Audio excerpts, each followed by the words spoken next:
I want to talk a little bit about the universe.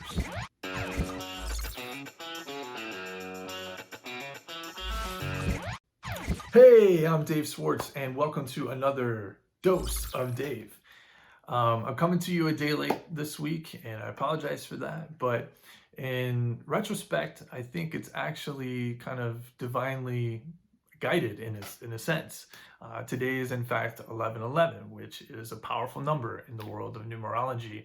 And it's a huge part of the story that I want to talk about today, and the topic that I want to talk about today, which is what's the universe all about, and what do I think the universe is all about? Because I have some pretty interesting thoughts that I'd like to share. And I would also like to, share with you how I came to understand some of these things and adopt them into my life and make some pretty amazing transformations because of it. And I hope it does the same for you. So, the first thing I want to talk about is the fact that everything in this universe is energy. That's right, just vibrating energy. If you were to take a microscope and really go deep, deep, deep down to the microscopic world of everything in existence, it is just vibrating molecules, vibrating energy at its purest level. And that is explained not only in spiritual practices, but also through science. There's a famous experiment known as the double slit experiment in quantum physics, which was done a long time ago. And I am not, first of all, I am not going to get into the specific scientific speak of all of this because, first of all, I think it would be a little bit boring for y'all. Second of all, I'm not an expert and I don't want to pretend to be. But I know the essence of the experiment, and that's what I want to share with you guys. So the essence of the experiment is you shine a light through a plate that has a double slit. If I can do that. Can I even do that? No, I can't do that. Anyway, you shine the light through a double slit plate, and the light shows up on the other side of this plate on a screen or on a wall or whatever it may be. And you, as the experimenter, would expect to see, I would imagine, a wavelength pattern. It's essentially a bunch of different bands of light that is reflected on the other side, because when light comes through the double slits, it bounces into one another. All the particles are bouncing into one another, almost like if you were to drop two pebbles into water. You'd essentially see this wave pattern that goes out, and when the wave patterns meet, they kind of collide, right? And all of that, when it hits the opposite wall, creates these little, bands of light, explaining that light is actually a wave at the end of the day, all right? But the interesting thing about the double slit experiment, which I think not a lot of people talk about because they tend to ignore this part because it's hard to really explain. But one of the most interesting parts of the double slit experiment is the part of the observer. So when the experiment is done, when someone is looking at the experiment, the results, they're witnessing the results as they're happening. The results display a wavelength, it displays a particle-like form. But when you're not observing the experiment, it displays something very different. It explains a wavelength form. So there's a part of the double slit experiment that suggests the observer changes the result of the experiment, meaning that when you look at the result, the waveform collapses into physicality, collapses into a particle waveform. But when you're not looking at it, the waveform stays and it doesn't collapse. It remains a field of potential energy. And at our core, at our most deepest essence of who we are, of what everything else is in the universe, is just vibrating energy of infinite potential. And we solidify into the existence that we see. Everything else around us solidifies into an existence that we interpret as what we collectively have understood in this culture to be maybe a dog or a rock or whatever. It's all just potential energy solidifying into existence because we are here to observe it. Without us observing it, it would go on as a wavelength of potential energy. And one of the things that I think is beautiful about this, that's explained in spiritual practice, is meditation. In meditation, your chief goal is to go inside of yourself, to drown out all other forms of external data input, your sight, your sense of smell, your hearing, to drown that out with your mind and go inside a space of pure potential energy, of pure potential peace, of just calm space. And that, I think, is the essence of what is consciousness, of what is existence, of what we all are. Because that's what I believe we all are. I believe we all are just potential energy expressing ourselves in infinite ways throughout time and space. Because when you really draw back from that and think about it, there is no such thing as time and space. It doesn't exist. There is only here and the now. There is only the moment. And we solidify into existence within that moment infinitely. And that is an existence that's kind of difficult for the human brain to wrap itself around. It still is for me, and I've been pondering this for years. So don't think that, oh, I'm not going to be able to understand this, or what the hell is he talking about?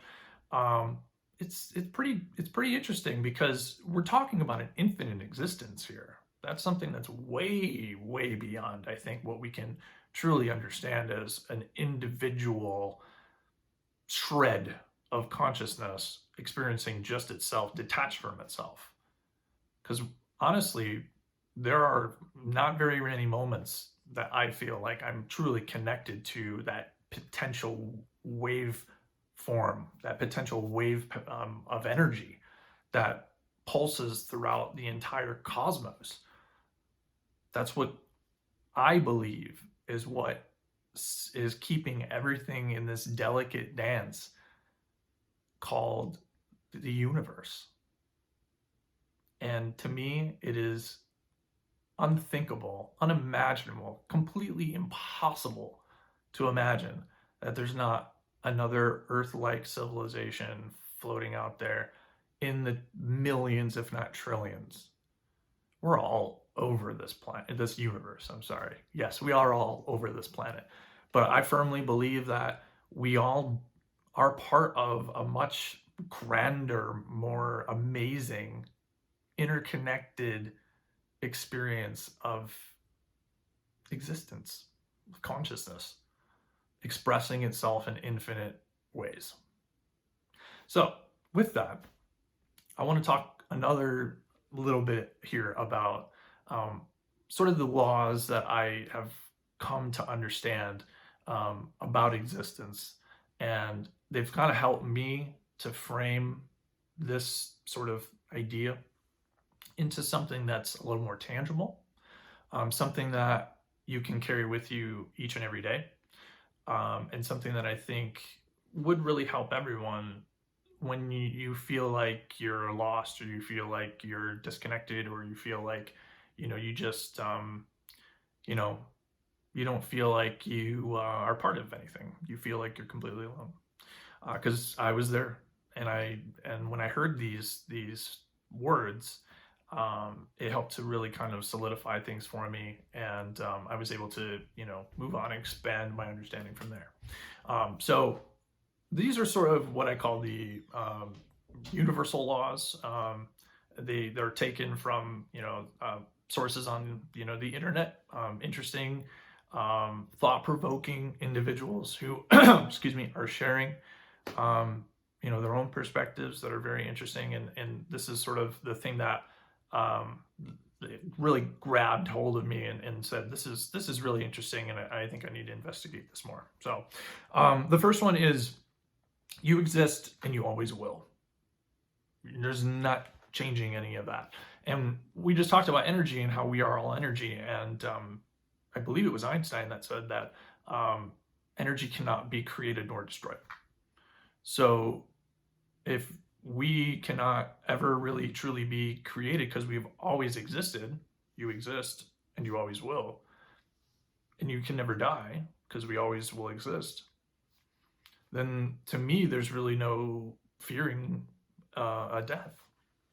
I mean, it sure is. Sure, any kind of death is challenging. It invokes emotions of loss and grief, and I'm sure that is to be expected. But I don't think it's something that we need to dwell on and that we need to necessarily fear, because if we know that we exist and we always will, then we just know that death is not the end, but truly a beginning of something new, something probably even more amazing than what we just experienced. At least that's the way I would like to look at it.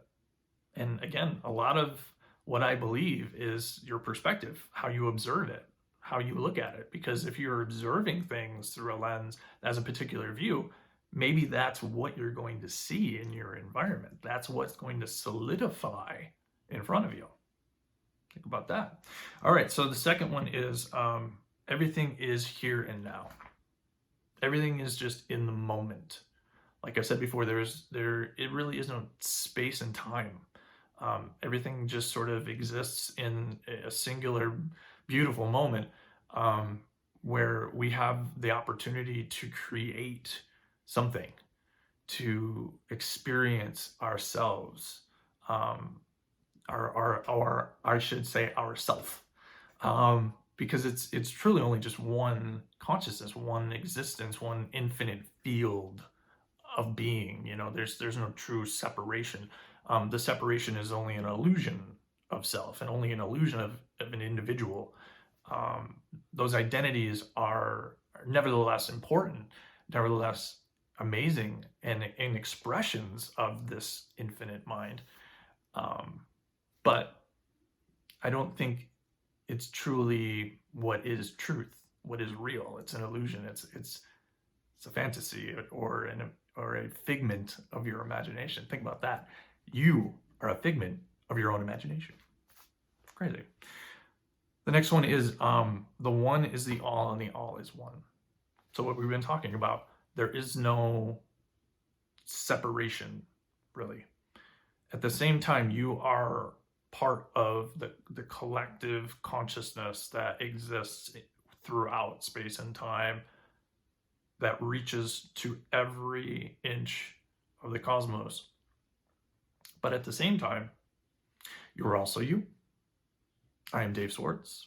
You are you. That person is that person, and that person is that person. We are all individuals, but we are an infinite mind experiencing infinite individual experiences of itself. So the all is one and the one is all. Number 4 is what you put out is what you get back. And this is more commonly known as the law of attraction. So I live my life as best that I can in alignment with that. And it's I will say at times difficult.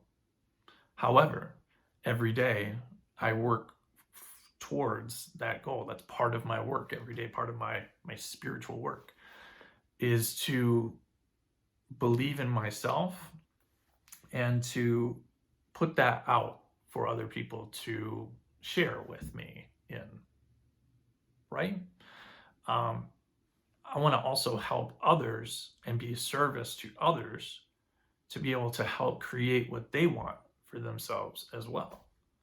Because again, what you put out for others is what you're going to actually get back in return. So think about the energy that you're putting out when it comes to especially your own creations. You know, think about the people that put all the love and all the passion that they have into the things that they create. They may seem successful on the outside. There may be a certain level of success that you see and you go, oh, wow, they're doing really well. But maybe they have this massive goal for themselves and they're holding themselves back from really, truly reaching that height because maybe they don't believe in themselves. They don't believe that they can get to that place. Or maybe you're just starting out and you don't really have that success yet. And you're really trying to get attention. You're trying to get people to help you, to support you in your creative pursuits or in the passions that you have in life. But maybe you don't believe in yourself. Maybe you don't believe that it's possible for you to even be a success at what you're doing. Maybe you just want to be a coffee roaster. You just want to own a little coffee shop and roast coffee beans. That's fantastic. Do it. But if you don't believe that it's possible, if you don't believe you can, then you're putting that energy out into the universe, and the energy is going to be returned back to you. It's going to be expressed. That's the word I was looking for. Expressed in all these different ways that are going to reinforce that feeling of, oh, I can't do it. Or, oh, the universe is against me. I got news for you. The universe is not against you. The universe is just always trying to give you what you want, trying to give you what you're putting out. And if you're putting out all that negative stuff all the time, guess what's going to happen? So the last one is everything changes except the first four. I actually really love this one. And I know it's kind of like corny. It's like, oh, except the first four, huh? No, it's right. Because change is a huge part of this. Change is inevitable. Because we are change. Without change, there's no growth. There's no experience of learning. And to me, that's the whole point. And that's what I want to leave this video off with, is the idea that everything is change and everything is growth. And because of that, we all are learning about ourselves, learning who we are as a collective, as an infinite collective, all in this beautiful, infinite moment that exists infinitely. It's crazy, right? And why do we do this?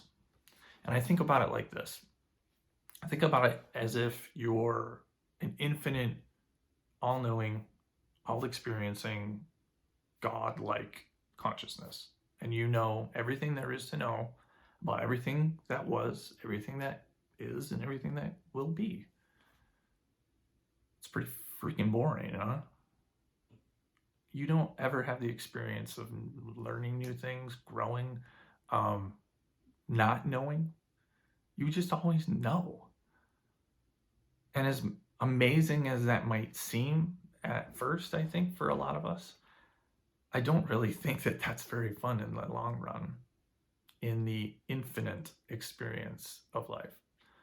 So I thought to myself, if I was that, what would I do in order to be able to learn again or to experience something new again?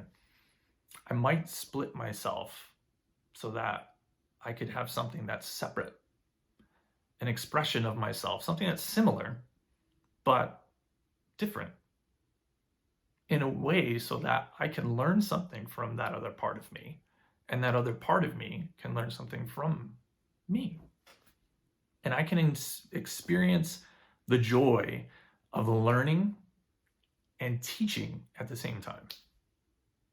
And I think that's kind of what we're doing infinitely as a collective consciousness, is that we're experiencing ourselves in a learning and in a student-teacher expression infinitely.